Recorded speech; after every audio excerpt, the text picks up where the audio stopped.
warahmatullahi wabarakatuh.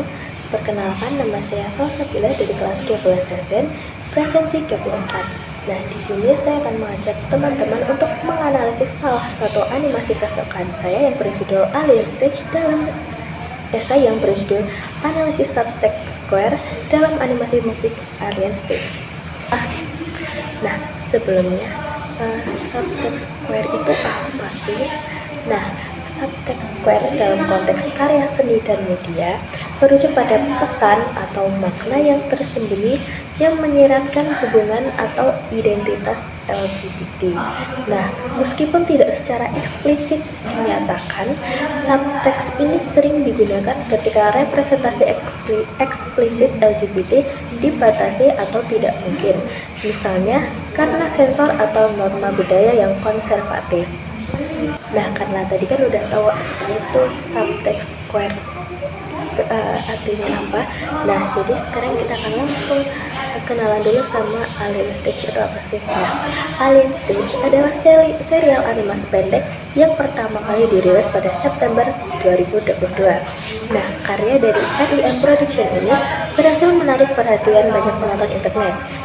Berdurasi 3-5 menit per episode, animasi ini mengisahkan dunia di mana manusia dipaksa menjadi peliharaan oleh alien. Mereka harus berpartisipasi dalam kompetisi nyanyi yang brutal, di mana skor rendah berujung pada kematian. Nah, kompetisi ini berfungsi sebagai alegori dari sistem opresif yang menindas perbedaan. Nah, para peserta dipaksa menyembunyikan identitas asli mereka, sama seperti pengalaman individu LGBT yang terpaksa berpura-pura atau setting demi bertahan hidup di lingkungan yang tidak toleran.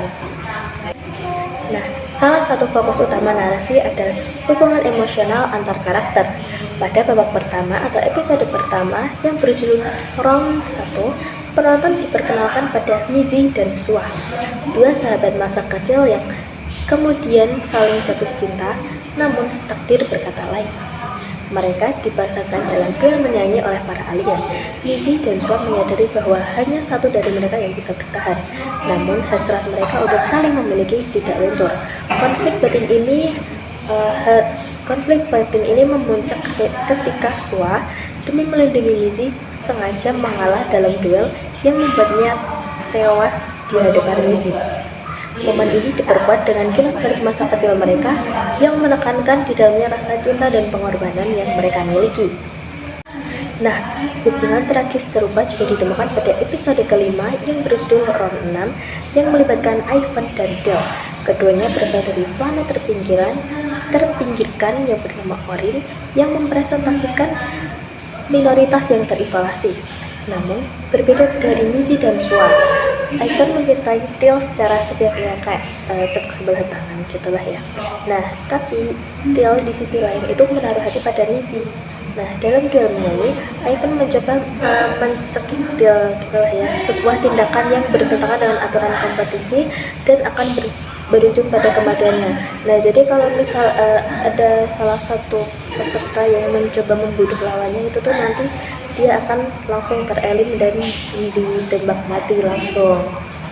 Nah, tindakan ini merupakan pengorbanan dramatis yang didorong oleh cinta, mirip dengan yang dilakukan Sua di mana ia memilih mati daripada melihat orang yang dicintainya tewas. Nah, ikatan mereka memiliki konsep found family yang penting dalam komunitas queer. Nah, selain narasi, subtext queer juga diperkuat melalui simbolisme visual dan desain karakter. Penggunaan warna ungu dan pink yang merupakan warna bendera biseksual seringkali muncul dalam adegan penting antara Til dan Ivan. Til dan Ivan ini cowok ya. Lalu, simbol rantai yang terputus yang terlihat di video musik Till I Die itu salah satu musik di episodenya. Nah, bisa diinterpretasikan sebagai metafora untuk pembebasan dari norma-norma yang mengikat. Selain itu, desain kostum androgini yang dikenakan oleh karakter seperti Luka atau karakter non-biner dan Sua sengaja menentang biner gender tradisional. Tema perjuangan melawan ekspektasi sosial yang digambarkan melalui karakter Til dan Mizzy dalam lagu Fake Happy yang dinyanyikan Mizzy secara spesifik menyoroti tema meski identiti dan kerinduan untuk menjadi diri sendiri.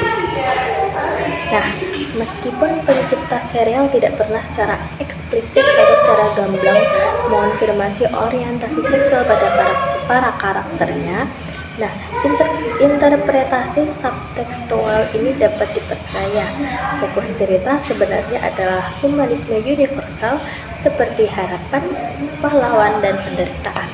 Namun dengan menggunakan metafora distopian Alien Stage, berhasil menciptakan narasi yang resonan dengan pengalaman minoritas seksual dan perjuangan melawan opresi serta pencarian identitas autentik. Nah, jadi sebenarnya ini tuh unsur yang saya jelaskan tadi berdasarkan analisis saya sendiri dan yang menurut saya benar-benar merujuk ke hal tersebut. Jadi mungkin penulis atau penciptanya itu memang tidak berniat untuk memperlihatkan hal tersebut atau ya hanya tidak secara gamblang lah ya. Baik, mungkin sekian analisis dari saya. Mungkin kalau teman-teman tertarik boleh banget coba nonton Alien Stage yang menurut saya itu musiknya sangat keren-keren, animasinya juga bagus.